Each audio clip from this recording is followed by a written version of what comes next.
Hello world, it's me, Danielle Van Hook. Before we jump into this week's episode, I need to remind you that the Max Conference starts in less than 5 weeks. In addition to all of the rad speakers, sessions, vendors, and showcases that the Max team expertly curates, your favorite There's No Business Like podcast co-hosts will also be there. We've got our little hands in a bunch of the conference programs, and we will be recording interviews with attendees in booth 512. It's sure to be a good time. What are you waiting for? Regular price registration ends September 3rd, so get yourself to midwestartsexpo.org/conference and start planning your event. First thing to add to your calendar, visit us in the expo hall at booth 512. And if you're a good person and haven't skipped through me, which is very rude to get to the episode, I am rewarding you with a teaser. Drum roll! After you listen to this ridiculously insightful interview, Brian has a super cool, amazing announcement. You better be sitting down. Now, what are you waiting for?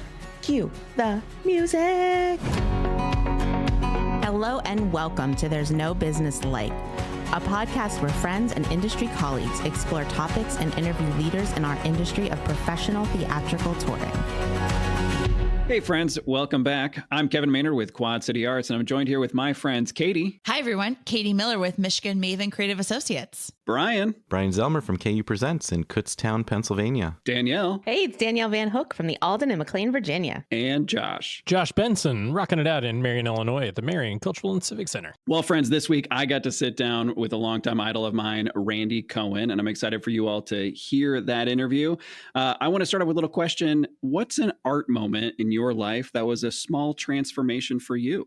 I think I have probably a lot of small moments that have been really impactful, but what immediately comes to mind is when I saw Hamilton in Chicago and went with my best friend, also named Katie, to go see Hamilton. And we actually saw Wayne Brady as a part of our cast playing Aaron Burr. I don't know. I've been directing theater for a long time and performing and choreographing and all of that. But seeing that show, and particularly the opening to Wait For It, where it's just him center stage and everything is quiet and silent and still. In all of my training, I don't know that anyone had ever really emphasized the power of stillness, really holding an audience's attention, like rapt attention. It was just a moment where things like really snapped into focus for me.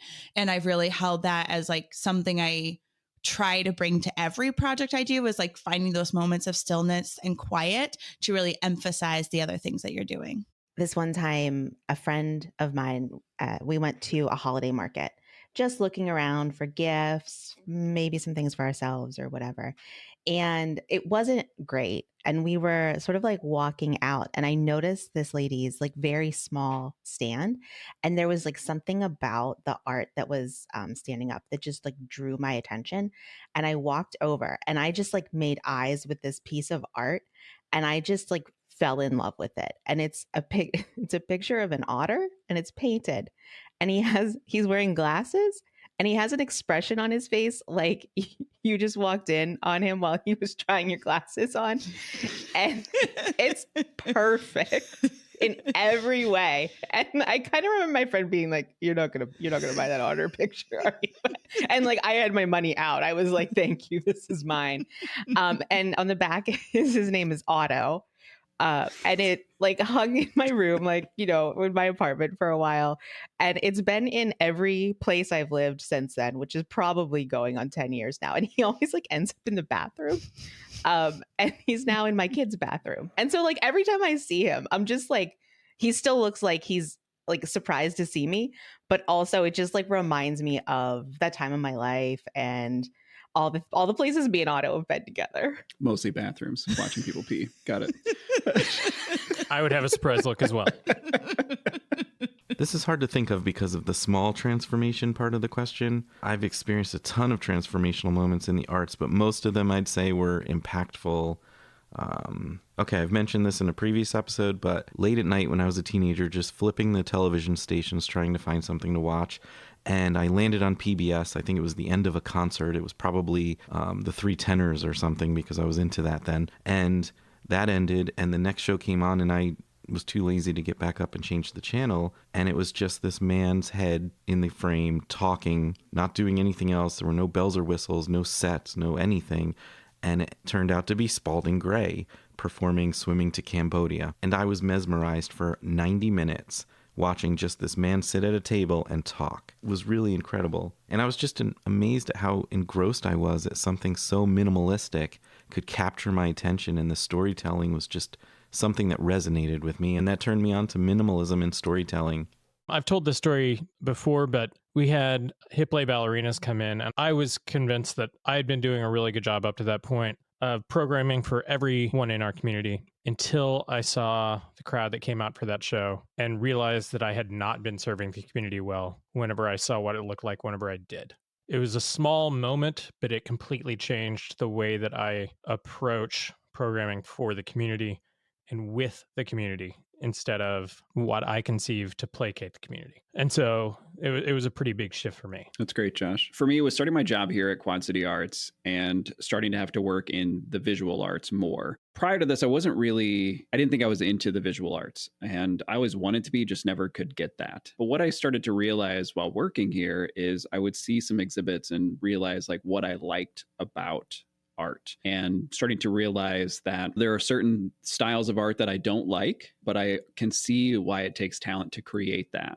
And so seeing that and having those moments in our gallery here has changed how I talk about art in all forms, because I started to realize that it's not necessarily bad art or it's not done well. Like, it's just not for me. And that has really changed how I look at art of all forms. Well, friends, I hope you enjoy my conversation with Randy Cohen. A little note, he was in town here at Quad City Arts to talk about the economic impact in the Quad Cities. So you'll hear a lot about that economic impact. But in the show notes, we will link some national studies and other studies so that you can see what's happening in your areas as well. Please enjoy Randy Cohen.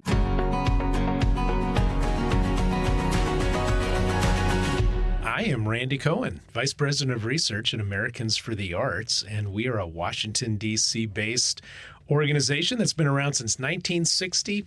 We work to make sure everyone in this country has the opportunity to participate, to engage in the arts, and that every child's receiving a quality arts education. My job is to make sure they've got the case-making tools to do that, nationally, statewide, and even right here in the Quad Cities area. Excellent. Well, Randy, thank you for taking the time out of your schedule to be on There's No Business Like.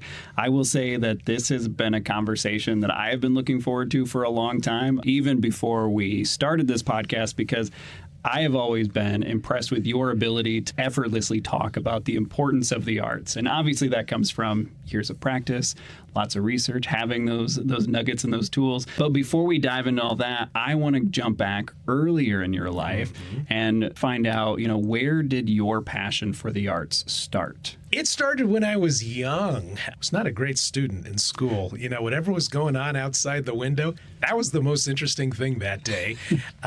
It was the arts and theater especially that kept me interested in school and excited about school. I was always going to, keep coming back, but that's what really energized me about school. And then as I went on, I got my degree in theater and at San Diego State University. I grew up in California. Then the rest of that education became important to me as developing as an artist.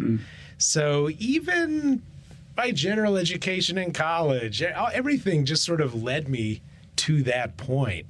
So my arts background, goes a ways back. Like I said, I've got a theater background. I was studied as an actor. Yeah, so you studied as an actor. What were you doing before that led you to want to study as an actor? Well, I was doing theater. I was doing theater in high school and in community theater. But I think when I was in high school, I really got the bug. Same. I had done it when I was younger, but it was in high school those last couple years as a member of the International Thespian Society. Same. Got my yellow card still. And actually, I'm on the board of the Educational Theater Association. So I've come full circle there. That's when I decided I want to get serious about this. And that's when I decided, I'm going to study the arts, study being an actor. And I did one of the training programs at American Conservatory Theater in San Francisco. That really helped me understand what I would need to do and grow and be able to grow as an artist and as an actor. And of course, you learn artistic forms, but it's it's really just completely influenced my life. I mean, I haven't done any plays on the stage in a while. I was going to ask, I mean, how long has it been since you've been on stage? Well, I mean, I guess for, performance and not, keynotes. Right. And those it's a matter of hours since I was on stage last. Although, all that comes into play for sure. But it's been definitely decades since I was in a theater play that required rehearsals and everything else. My wife keeps asking me the same thing. I don't know. Maybe when I hit retirement, I'll get back to it. So you got your degree of theater, and then from there, like where did you go after that with that? So I stayed in San Diego and I acted for a while. I enjoyed all the different aspects of the theater.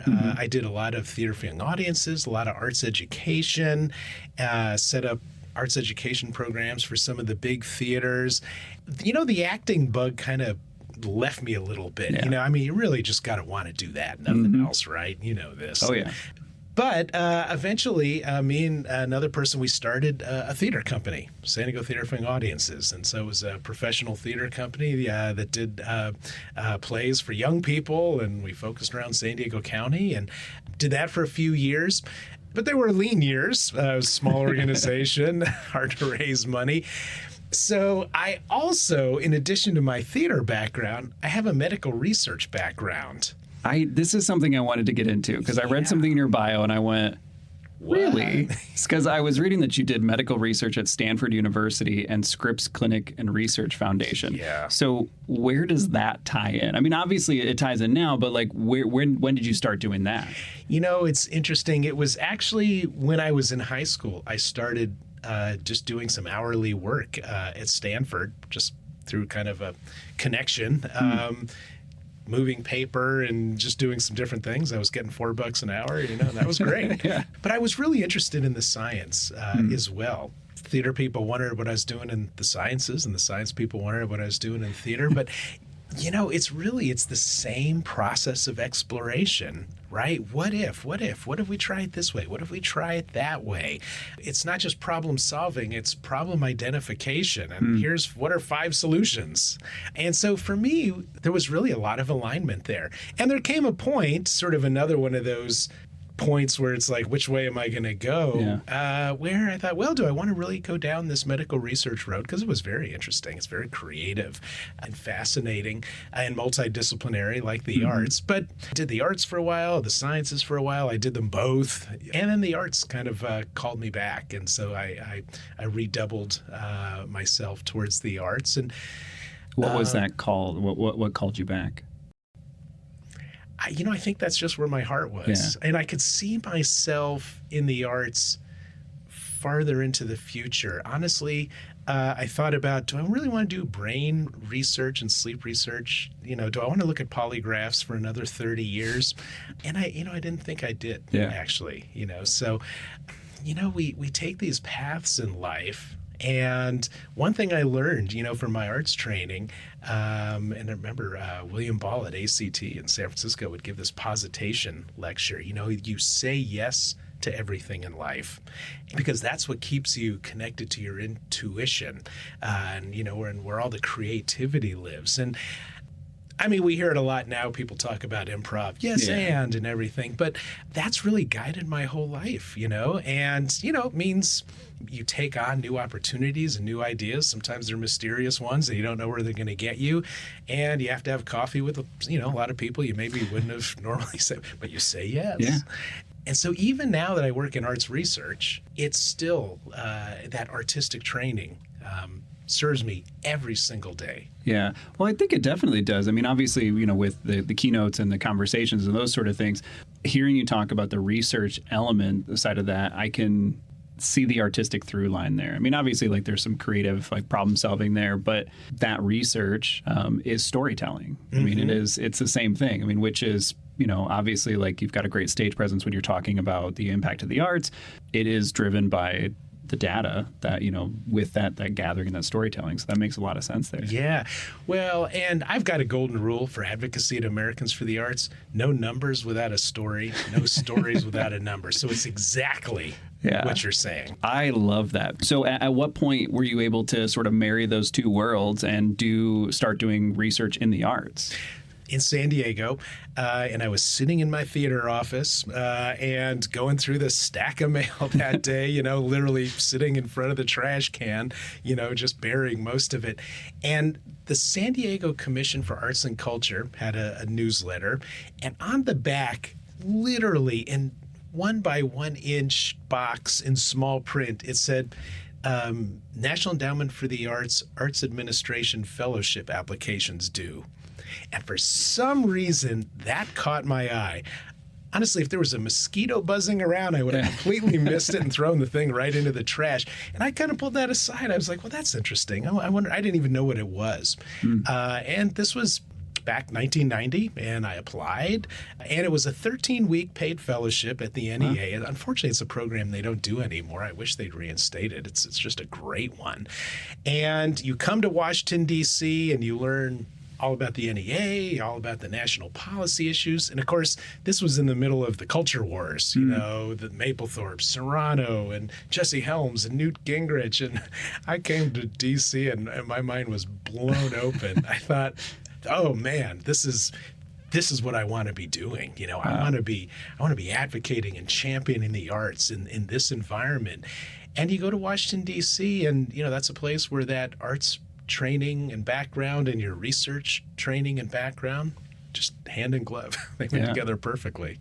So it was a 13-week fellowship. Did you continue on with the NEA at that point? Yes, I did. They want you, they want you to go back home and be an ambassador for the NEA and everything. But I thought, I'm not going back there. I am going to. So I managed to embed myself in the agency, as a policy and planning specialist. And I was there for about 1.5 years. It was before the 92 election with, that Bill Clinton won. And of course, the NEA was a huge thorn in the side for President Bush 41. And so they put some people in the agencies and in the different trouble spots in government, and I was expendable, and sat me down and said, well, we got to let you go next month. And I'm like, oh, I thought it was working out so well. And I actually figured I'd just move back to California and get back into the theater. I knew the person at the time who was the CEO of Americans for the Arts. We had met at Arts Drinking Group because this is before listservs and internet and websites. And so every month or two, a group of arts folks, 10, 15 on any given day, would once or every month or two get together at the Post Pub, which was this old pub across the street from the Washington Post, and just catch up on the news and who's looking for people and all that kind of thing. And that's really when I talk to students these days, I always remind them, we are in the people business. Yes. We are in the relationship business. And my still being employed in Washington is evidence of that, because my predecessor at Americans for the Arts left on short notice. The CEO needed somebody. I knew him, and we had a conversation. Wow. And that was 33 years ago in a couple of weeks. Wow. So this is actually something we talk about often on this podcast. Is sort of, we just refer to it as the hang. We go to these conferences and you do the expo hall thing, and then now, you go and have a drink afterwards, or you go out and see a show together. Because it makes those connections and it builds those relationships. And it's the same thing with fundraising. Yeah. People give money to people, not to projects. Of course, you have to come in with a great project, beautifully presented, and all that kind of thing. But that alone, it's hard for that alone to be enough. We've got to be building these relationships and connecting with people all the time. When you started with Americans for the Arts, did you start in the research department? Did you start as the VP there, or? I was a data and information coordinator. And we were small. We were 7 people, I think, back then. So, and closer to 30 now. We've been twice that big over the years. I was just doing surveys of, organizations like Quad City Arts, local arts agencies, arts councils, arts commissions. And then we started doing bigger studies. I started hearing from our local arts agency partners about, arts and the economy and what's going on there. And so we published Arts and Economic Prosperity 1, and we're here this weekend. What year was that? 1994. 1994. Yeah. And then, and then I started hearing from a bunch of communities, everybody asking questions about arts programs for youth at risk. And if you were in the studio here, you'd see me doing the quotation fingers thing with youth at risk. I consider any kid with a school locker youth at risk. So it's not some kind of urban or, phenomenon or something. But so we did this big project with the President's Committee on the Arts and the Humanities called Coming Up Taller, where we identified several hundred of these arts programs for youth. And then that led to another project that we did with the U.S. Department of Justice, a real hardcore evaluation one, looking at the efficacy of these programs. And, it was there we found that these arts programs help young people, whether they've been adjudicated or in, dropout diversion programs, whatever, increase communication skills with peers and adults, better engagement, participation in schools, ability to complete tasks from start to finish, all those findings that we still talk about quite a bit. Now we kind of call it creative youth development. It all just sort of grew and evolved over the years. And it's interesting, we talk about the arts being central to our communities, and they are, absolutely. And I'm talking a lot about research this visit, but the fact is they really are fundamental to our humanity and what it means, to be human and to connect with others and expressive. But the research has shown, and not just ours, but so many others, that the arts really do touch all these aspects of our community. Physical health we've known for a long time. Now mental health, we learned so much about that during the pandemic. The economy, jobs, 21st century workforce, creativity, on and on and on. Yeah. And with that body of research now, we can look back, and I think we can really say the arts are fundamental to our communities and our humanities. Let's actually dive into that a little bit. You're in the Quad Cities to start talking about the findings from the Arts and Economic Prosperity 6 study. My first question is, can you explain what exactly that is? And then the follow-up is, how has that changed from 1 to 6? Yeah, so Arts and Economic Prosperity is an economic impact of nonprofit arts and culture organizations and their audiences. And so we look at the spending in the industry and that impact on the economy. We focus on nonprofit arts and culture organizations, as well as maybe a municipally owned theater or state-owned museum, something like that. But we don't include Hollywood motion pictures, commercial galleries. We focus on the nonprofits because when government invests in the arts or when our business supports the arts, that's typically where those dollars are going. And it's an appropriate question to ask. What's the ROI of that benefit? Arts and Economic Prosperity 6 has 373 study regions across all 50 states, including right here, Quad Cities. And then working with you and our, Quad City Arts and our local partners, surveyed those nonprofit arts and culture organizations and asked them, hey, how much did you spend on personnel and rent and utilities and production, all that kind of thing. And then, so we look at that right there. But then we also look at the event-related spending by arts audiences. And this is really the value-added aspect, right? Think about the last time you went to see a performance or something. Did you tiptoe out of the house, sneak into the show, watch it, leave through the back door and run straight home before anybody saw you? Yeah. Probably not. You paid for parking, you had dinner, maybe you went home and paid for child or pet care, or you traveled and had a lodging cost. We found right here, it's a $29 million industry. And that number is composed of two figures, $16.3 million in spending just by the 51 organizations that responded to the survey. And that shows arts organizations are businesses. We employ people locally. We purchase goods and services from other businesses. We're members of the Chamber of Commerce. And then there's all that event-related spending. We surveyed 808 attendees at a whole range of arts events, performing arts, visual arts. The typical attendee spends $27.18 per person per event, not including the costs of admission. Wow. So 470,000 attendees, just those 51 organizations. So now you add 12.8 million in economic activity, and you get $29 million of economic activity. It's a lot of numbers. I hope that makes sense. after that, then we say, all right, good. It's a lot of economic activity, but what's the impact on the community? And the first thing we look at is jobs. Ask any legislator their 3 priorities, and they'll tell you jobs, jobs, and jobs. So we're going to connect arts and culture to what's important to them because we're trying to get them to invest more in the arts. 712 jobs supported right here in the Quad Cities. And those aren't just artists, those, because remember, arts organizations, sure, they employ musicians and curators, but we've also got accountants and auditors and security staff and electricians and plumbers and marketing and box office people. And then there's all that audience spending, hospitality, 712 jobs. So what I always like to say, arts, not just food for the soul, putting food on the table for 712 households right here in the community. Do you have numbers on like the national impact of that? Like what? Yeah. So nationally, it was $151.7 billion. Wow. So it's massive. Yeah. And that's 2.6 million jobs. So it's a huge industry. And what this does is this helps us talk more expansively about the arts. Mm-hmm. Everybody appreciates the arts. Everybody likes the arts. Yeah. How they inspire us and make us feel creative and more livable communities. But they actually do so much more. They're also good for the economy. It also tells a story to those elected leaders, because again, we're really trying to bend the brains of decision makers here, right?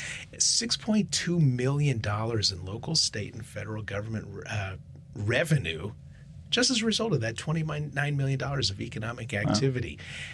And even legislators who love the arts and fund the arts, a lot of times they just think, all right, that's great, but those dollars are, sailing out of town. What this shows, wow, it's actually an investment, right? It's bringing back revenue. Out of all of this for the AP6 study, was there anything that surprised you? We asked those attendees at arts events, and nationally we did 224,000 of them. So wow. Huge sample. Yeah. We asked every one of them a question, what the arts mean to them. Mm-hmm. It's like, all right, great, we love the arts. We may be deciding what to do this weekend. Which one has the best economic impact? Is the question nobody asked. But over 80% of the attendees said this arts and culture event is a source of pride and community identity. Mm-hmm. A similar percentage said, I'd feel a sense of loss if this were no longer available. And close to 90% said, it's important to me that this be available for future generations. Mm-hmm. And what that tells me is that the arts are our story. It's part of our history, our heritage. It's about where our community is and been and where it's going. And there's a deep appreciation and value for the arts. And this is the first time we've asked those. You asked about what's changed, and that's definitely one of the things that changed. So this is the sixth iteration of this particular study. What else has changed? Obviously, I imagine some of your approach has changed over time. I know, especially with AEP6, there was more of a focus on making sure that we're connecting with our BIPOC organizations and those events. So what other things, were different or have changed over time? Yeah, it's a great question. And I'll harken back to the earlier part of the conversation. This is where the artist training comes in. Because, every time after we do these studies about every 5 years. Mm-hmm. I get out the mallet and I mash it up into little AEP pieces and we rebuild it, and what else could we be doing? How could we be doing it differently? What are we missing? And I talk to all our local and state partners. So the first time we did it, we only had 33 communities, and we only asked about organizational spending. And honestly, we got a lot of pushback, not from the legislators or the business leaders, but the arts community. There were a lot of people who didn't like quantifying the arts in just sort of raw economic ways.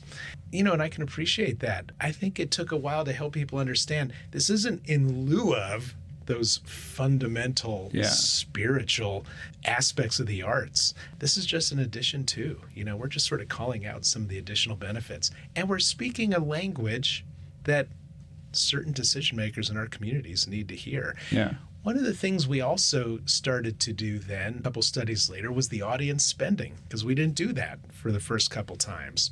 And that's really the value add. The fact is, arts organizations have an economic impact. So does the dog catcher's office, so does a gas station. I could give you $5 and my economist will scurry after you and see what you did with it and drop it in his models. But few industries generate that kind of event-related spending that the arts do. Yeah. And there's a tourism story there because people travel for the arts.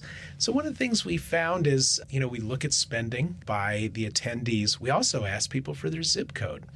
20% of attendees come from outside the two-county region, and they spend more. They spend $42.71 per person, not including admission.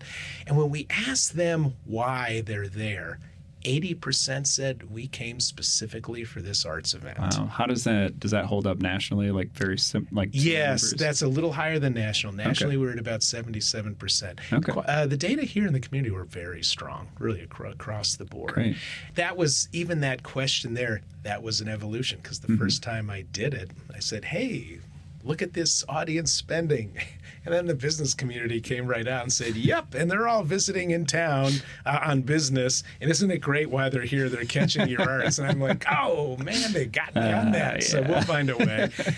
One of the things we did differently in AEP 6, the study we've published in just this past October, is our analysis showed an underrepresentation of BIPOC arts and culture organizations, organizations, Black, Indigenous, people of color, and arts and smaller organizations and organizations serving under-resourced communities. And so we transformed the whole study, the methodology. We got AP6 Equity Advisory Committee, and we did a lot of work to change the language, to make it more inclusive.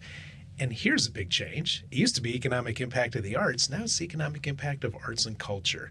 Because what we heard is that a lot of times in underserved communities, it might be a library or a social service organization or a fraternal organization that provides arts and culture. They wouldn't consider themselves arts organizations, and so they wouldn't participate in the study. But when culture organizations, they'll be part of that. And here's the interesting thing we found. So nationally, 224,000 audience intercept surveys, 37,000 of those were at BIPOC arts organizations. This is nationally, of course. Almost completely identical data. There was 17 cents difference in average spending of attendees at BIPOC events versus the whole universe. Those social impact questions I was talking about, fractional, couple tenths of a point here, couple tenths of a point there. And this is one of these things where research is not the end of the conversation, but the beginning of the conversation. Because if you look at other studies that look at grant making by government, by foundations, those BIPOC organizations and those organizations serving communities of color are not doing as well in charitable, in giving, in grant making. So now we have this data that show, there's really no difference in audience spending and the cultural tourism aspect or the social impact questions. Why are these organizations not doing as well? And that's a conversation that, a lot of communities have to have. You've given them the research to be able to have that conversation. I mean, because you've talked about it in a couple different moments in this, that there's a lot of anecdotal ways to explain something. When you hear a fact, you're like, oh, well, it's because of this. But now you're giving them the tools to go, nope, actually, here's this. We can tell you about that now. So I'm curious, obviously the AEP6 study followed the COVID pandemic. We saw a massive shift in what was happening, not just, everywhere, but especially we felt that in the arts. From AEP5 to AEP6, were there noticeable differences in that because of the pandemic? We took kind of a Tokyo Olympics approach to the study, so we had to, extend it. The previous study was data for 2015. This study was data for 2022. So a lot of time elapsed. We changed economic methodologies. We made it more inclusive, as we've talked about. We couldn't do it any earlier. 2022 was really the beginning of the rebound. And, and everybody really feels, if you're in the arts, oh my gosh, that was so rough. Just know the data completely back up your story. 99% of arts and culture organizations had to suspend operations, cancel programming closed. A lot of them never reopened. Yeah. Nonprofit arts organizations lost jobs at 5 times the rate of all nonprofits out there. And even the U.S. Bureau of Economic Analysis called out the arts as among the most devastated industries. And they study hundreds and hundreds of them as a result of the pandemic. So 2022 was the beginning of a rebound year. And I think it definitely had an impact. Most people I go say, yeah, man, our numbers are so much bigger now. Just even in 2023, and things are getting better for 2024. But the message there is, hey, even in a down economy, thanks to the pandemic, arts are an industry. It's supporting jobs and also providing mental health benefits and doing all these other things. That's actually a great segue, because obviously there's a huge economic impact. It's something that we talk about often, and for a lot of people, it's the best language for them to be able to support the arts. But you've touched on it, that the arts do far more than just improve the economy. So can we talk a little bit about what are those other aspects of your life that it impacts, and how it impacts that? When I worked at Scripps Clinic and Research Foundation in La Jolla, California, every Tuesday at 3 o'clock, we used to have live chamber music in the lobby. And patients could walk in, they could be wheeled in, bring their family, medical staff could be there. 4 musicians completely transform what was already a beautiful space, frankly. Yeah. But what we would start to notice as clinical staff is that patients that we'd see in their rooms, lethargic, depressed, even if you have a view of the ocean, which everybody there did, nobody wants to be in the hospital. But in the presence of the music, you could see physical transformation take place. Eyes got less cloudy, people's posture got better. You could just sense a greater awareness of the environment around them. And we could see it. And we used to think, it's like they're getting an IV drip of the arts. Something's happening here. And there's been this growing body of research over the decades now that shows when the arts are part of our healing, shorter hospital stays, fewer doctor visits, less medication, less depression, even evidence that it saves money. And that's, again, it's back to the economics, right? The arts absolutely improve our healing experience. And interestingly, God Apollo was the god of both music and healing. Talk about a big portfolio. That guy had it, right? So, but that was thousands of years ago. So, in a lot of ways, we're just rediscovering what, I think societies and civilizations know for a long time.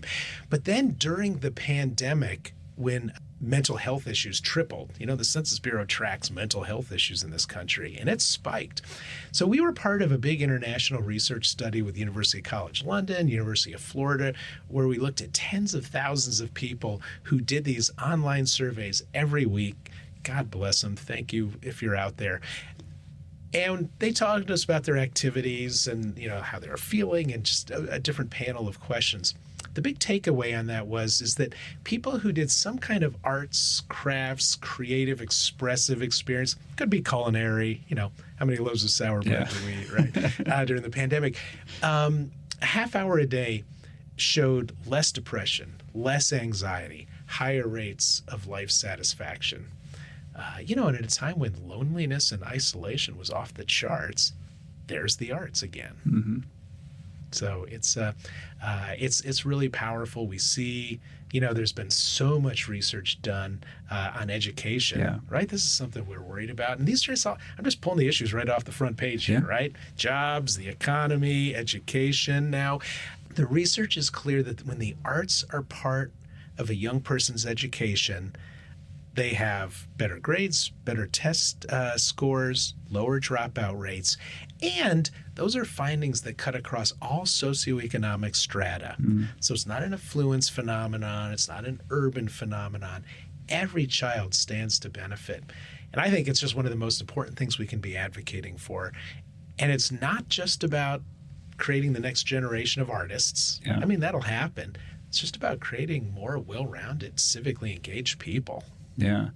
So, Randy, a couple things we like to do on our podcast here is we have 2 closing questions for all of our guests. And so one is, if I could take you back in time to a certain point in your life, say, when you are losing the acting bug, you've been doing it for a while and you're sort of losing that. What's the advice that you would give to yourself in that moment?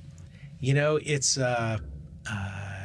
sometimes we don't always know why things happen. There have been times in my life where I've just looked at the work I'm doing, and wondering, what does this have to do with anything?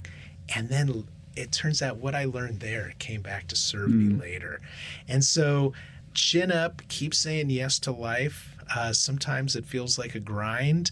Sometimes when things are going great, it still feels like a grind. Yeah. And find your path and stay on it, and stay yes, and take those left turns when they're presented to you, because that's where the glory is. Yeah. And we're in the people business too. Also, just always be good to the people that you're with. We all find ourselves to be very lucky to be employed in the arts and being able to kind of live this day in and day out. So at this point in time, what is your favorite thing about the industry? I've been in the business a long time. I still can't believe I make a living in the arts. I was, 31, I think, before I was down to one job, and that was in a crowded office full of boxes and all that kind of thing.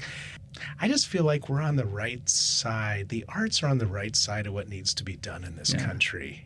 And every time somebody finds the arts story in themselves, they come to appreciate what the arts do for a community. And I just still see it as a miracle, honestly. Obviously, we've talked about a lot of things, but is there anything that we haven't talked about that you find to be really exciting, or that you're just really interested right now within arts and culture? Yeah, I do have this idea. And so one of these days, one of these foundations gives me my stack and says, Randy, go solve all this. Yeah. The old socialization research on the arts, that the NEA did back in the 80s and 90s. And what it shows is that every time we participate in the arts, seeing a film or an exhibition or something, we change a little bit, right? There's a small transformation that takes place. And over time, the more and more of those transformations we have, the more we actually want those transformations. It's a question of not money supply, but building demand. How do we create more want for the arts? And so I love when I see public art in the built environment, arts in the schools, arts in healthcare settings. Almost 50% of the nation's hospitals have, art programs. And when we have those little collisions with the arts, especially unexpected ones and not necessarily long ones, we keep having those transformations. So how do we make the arts unavoidable in our community, right? How do we create an environment where people are just having arts experiences, and sometimes small ones, as well as big ones, because that will create this virtuous cycle, right? The more and more of those experiences we have, the more and more of those experiences we're going to want. And let me tell you, that'll take care of the funding question. When the people demand it, it will be provided. Yeah. And I just think that's that would be the daily miracle. Yeah, I love that. I think that's a great note to end on. So, Randy, thank you for taking the time to chat with me today. Thanks so much for having me. There's No Business Like podcast team is heading to San Diego for the Western Arts Alliance Conference August 26th through 29th. We're going to be creating and sharing a ton of content during the entire 4 days. If you're attending, you'll see our fun and informative work on the conference app. And we're going to have some interactive engagement there too. But we'll also be contributing to WA's social media, probably taking it over here and there, and conducting a lot of interviews with our amazing colleagues from the Western states. August 26th is coming fast, but if you haven't registered, there's still time, so don't delay. Stop what you're doing this second and hop onto westarts.org. That's westarts.org, and click Conference to get yourself registered. Then book your hotel and travel. After that, you'll be all set to explore, discover, and connect with us and all the other attendees over 4 days full of robust networking opportunities, exciting live performances, eclectic exhibits, informative workshops, and dynamic forums. We look forward to seeing you in San Diego August 26th through 29th. Kevin, thank you so much for sitting down with Randy. What a fantastic conversation. And I know that we have talked a little bit about the importance of understanding economic impact and using that as a language, to communicate with all sorts of folks about the importance of the arts. But it Randy is such a good communicator. And I particularly really dialed in on no numbers without a story and no stories without numbers. As someone who tries to really connect with the community in both my, arts work as well as my diversity, equity, and inclusion work, storytelling is so imperative to helping people connect with whatever you're trying to help them understand. So I really appreciated that about him. And the fact that it's just so natural. He just naturally exudes the passion and love for statistics, which we know you love, Kevin, but not everybody loves. I think it would behoove us all to dig into the data that came out of the most recent study and get comfortable with talking and finding those stories of economic impact so that we can use that same sort of method of communication in our own communities as well. Yeah, I think one of the key things to remember there is that Randy has been doing this work for 30 plus years, and he's been visiting communities for much of that time. So a lot of that comfortable in that language comes from lots of practice. I mean, it is that storytelling aspect. You mentioned something about DEI, and one of the things I think is really cool that Americans for the Arts did this year and provided to their communities is on their microsite, which we'll link in our show notes, is they talked about ways to show up for your BIPOC communities and ways to integrate yourself and meet those communities and to find those arts organizations in yours. So there's a great resource there that we'll link to. So I think it's really great that, they weren't just focusing on, the sort of their traditional approach for economic impact, but they're really dialing in to make sure that they were accessing all communities there. The quote that Randy says that's going to stick with me forever is, what do we do to make the arts unavoidable in our life? Every time I hear the numbers and the statistics from these arts and economic prosperity reports, I mean, it's striking. It stops me, right? I have to think about it. But I think part of making the arts unavoidable is that we have to keep telling this story. It's one thing to really do a press release and to make it splashy when it comes out. But each of us on our own need to figure out ways of doing storytelling that's integrating this data and also any kind of data that we have in our own work. Not because, also again, what Randy says, talking about art in an economic way doesn't devalue it. It doesn't take sort of that spirit away from it. But it really is a part of it. And there are some people that just need to hear about our work in that way. And that's one of the things that struck me. He was talking about in the beginning of doing these studies that there was a lot of pushback on tying the economics to the art. And even just to the point of getting information from organizations, that there was a lot of pushback in sharing that with the concept of it's art for art's sake versus having that as a contrast or an economic driver or attaching numbers to it in a significant way. But whenever we do attach numbers to it, just as was said, it really just reinforces its importance. I'm one of those people that at the beginning of my career, I would have been all in on arts for art's sake. Certainly over the course of my career, I have grown to understand the value in communicating this. And I would advocate that we need to do more messaging in this way, because we do need to be talking the languages of legislators and business people and grant making organizations, right? So every piece of the puzzle is important because you're trying to reach people where they're at and helping them understand why we do what we do and how it's impacting our communities in a whole host of ways. Yeah, this might shock you, Katie, but when I first started out, I was very much not in the arts for art's sake camp. It's very much give me the data. What is it doing for the economic impact and all those other things? You all know I love me some numbers and I love doing some fun analysis, but I think we've hit that point pretty hard. I just want to lift up the other part that I think is equally important and just as crucial, and that's the story part that goes along with the numbers that we're sharing. I've been guilty of this too. So many of us go to our supervisors or boards and we report the numbers as if that's the story. But we forget to actually add the story part that goes along with the numbers. And when I finally learned to incorporate the story that goes with those numbers, it was like a light bulb moment. It was a huge difference in just the faces and the questions and the engagement that I got with the people that I was reporting the numbers to. And it makes a huge difference. This is a good time to take a look at our own lives and our own organizations and figure out ways to collect those stories. Americans for the Arts and organizations like that have provided us with the data that we can attribute to these things and talk about these things, but we need those localized stories. And, collecting them is not always easy.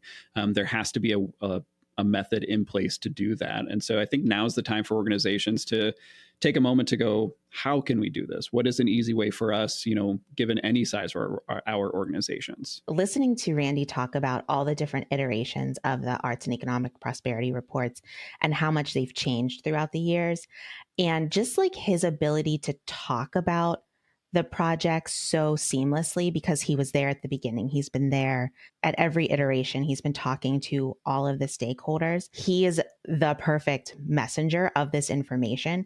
He knows it every different direction, but a lot of what we talk about when we talk about institutional knowledge leaving, like when somebody leaves an organization, listening to Randy talk about the great things that you can do in 33 years of working for somewhere, it just really underscored to me things like a living wage and burnout. And whenever we have like really great people in some of these roles that leave because the jobs aren't sustainable, it's a bigger loss, I think, than we already kind of know that it is. Yeah, I also think that Randy sort of exemplifies the right kind of person in that role, because you could tell like he wasn't attached to the methods that they were using. So he was willing to change and willing to grow and willing to go, okay, we need to update this so we can do this, instead of, some folks get stuck in their ways and you're like, this is the person that needs to leave. Like they need to get out of this position. They have talents elsewhere and they can take those talents and help an organization grow from there, but they're just not able to help their own organization grow. The 33 years thing really struck me too, Danielle, and breaking that study apart and rebuilding it every 5 years. And it made me think about how each iteration of that study was not perfect, right? It was not the best it could possibly be. And every 5 to 7 years, they're rebuilding it to make it better. And that's a positive thing. And that is not something that it seems like Randy was ashamed of at all, right? That's part of the process. So it just made me think about in our own lives, our own careers, our own work, like how can we be better with breaking things down and starting over when we need to? Maybe when we don't want to, but when we need to, right? Taking feedback, taking reflections from others and integrating them into the work. And that takes time. He's been doing this for 33 years and he's only gotten better at it and smarter at it and taken in new methods of research and doing the work. So like, how can we be patient with ourselves and give ourselves grace and go like, not working, this can be better, and be okay with that and be okay with changing the process. Cause like Kevin just said, some people really get stuck in their ways and this is the way we've always done it. But it's really healthy sometimes to break it all down and start from scratch again. Kevin, this conversation between you and Randy was so chock full of great information, but one thing that was mentioned was community pride. And I know this is something that the arts can play a big part in. We see it in our performing arts work, but I can't help but think of the visual arts work that's going on in our communities as well, like what Josh does with murals. And when Josh says he's kicking it from Marion, Illinois, I picture him high up on a lift painting the side of a tall building. One of the things that we see in our small community in Marion here is people coming to the shows really have a sense of pride, like Randy said, about the programming that is available in the community. And so they are invested in it in that way because they have a sense of pride about it. And that's something that we see over and over and over through different aspects of the community based on the programming that's in here that evening. In addition to the things that are studied, there's still further economic impact from the arts that's almost impossible to quantify through public art, through sculpture, through mural work, and ways in which you're enriching a space and an area and making it more walkable and more attractive and creating a vibe in an area that you can't really quantify, but it helps that area to develop on an economic front because it creates more of a presence in that area. And so there's further economic impact that's really hard to quantify or put into a study in that way. Josh, I think that's a really good point. I mean, there have been some organizations that are trying to quantify this and do more with it. One of the things is that we're seeing placemaking become more of a focal point for many communities. And that placemaking aspect is like building the art into the design of your community. Additionally, I want to say it was the NEA, but it could be another organization, did a study when talking about public art. And what they're finding is that generations, specifically younger generations, millennials and Gen Zs, are looking at art opportunities and public art when they're choosing a place to live. So those sort of things are attracting a younger demographic to our communities. And that is something that chambers across the US are trying to do for their communities. So it has a major economic impact for communities that, outside of just the performing arts.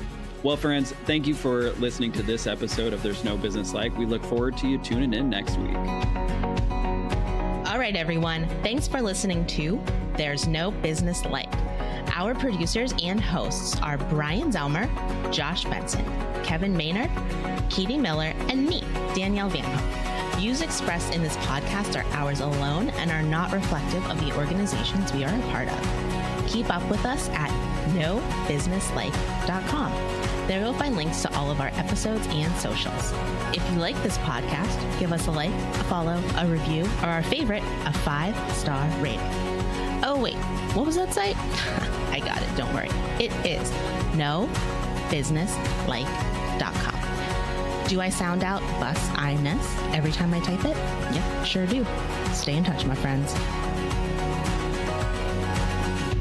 I mean, I didn't have much say in it, to be honest. Dog agrees. Of course, you would have a hero that has to do with statistics. I mean, I'm not going to lie. This was a really exciting couple days for me when he was in town. I can just get Wally and Gus. They could just bark in the microphone. Yeah, if you could do that just right at the end. Nope, Kevin's got it. Go for it, Kevin. Do you want me to get them talking? Because they'll talk like they'll talk to you like that. It's really hilarious. What does Gus sound like when that happens? That is Gus. Oh, which one? What's Wally sound like then? Wally's more like, I can't do it. I don't know that I can do it.